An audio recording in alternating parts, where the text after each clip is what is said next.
In today's video, we're going to be answering one of the most common questions we get here at Redilight, which is, what happens if I go over the recommended wattage on my solar panel? To demonstrate exactly what will happen if you do this, what we've done is we've set up a 20 watt solar panel and 3 of our 24 watt 330mm recessed round sky fixtures.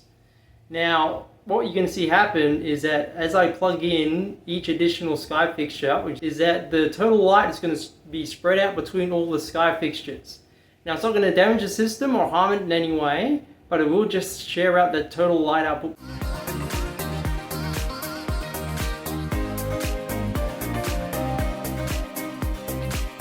Now, the main reason we have recommended wattages for our solar panels in the first place is so you can get the best performance for your sky fixtures. It just allows for extra headroom, so even on cloudy days or early mornings, that sort of thing, you will still get the best performance out of your sky fixtures. Now, just in case you're wondering, a really easy way to figure out what solar panel you need for your sky fixtures is to just add up the total wattages of your sky fixtures together, and that will give you a general idea on what solar panel you need.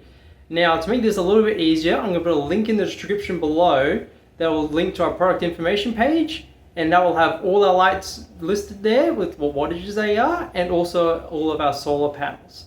Now, if you still get stuck, feel free to leave a comment below and we will get back to you as soon as we can. We'll see you again in the next video, and don't forget to subscribe to see our upcoming videos. Thanks, bye!